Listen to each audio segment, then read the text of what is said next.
Buddy Block Disco is actually a multiplayer, obvious game. It's relatively easy.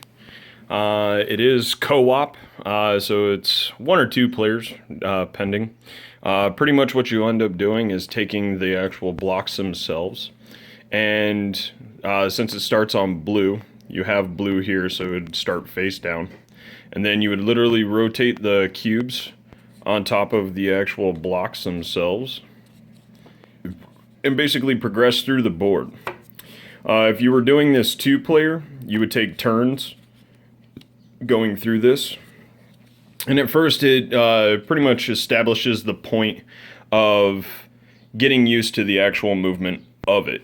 But since there are no rules, since it is an obvious game, you do have to actually go through and kind of figure it out a little bit. Once you reach to a certain point, you will notice that the red on the end, that is your main pinnacle point. But at the same time, you come up to squares or blocks that there is no other movement through the board, in essence. Or what you can do is actually go through this and actually rotate the cubes, actually like such, and match them up accordingly. So when you rotate the cubes themselves, you can actually progress by rotating the cubes. So now you can actually progress even further. And at this point, you still have to rely, if you were doing two-player. It's hard to do this with, oh, well, it is blue and green already, so you can actually continue forward. And it kind of gets the players situated with the actual movement of the game itself.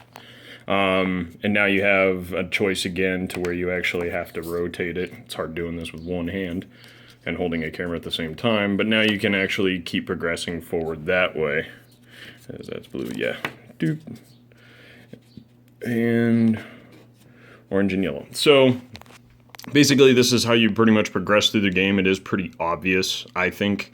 It does take a little messing around. The only harder part is actually getting a player to actually realize that the cubes actually spin.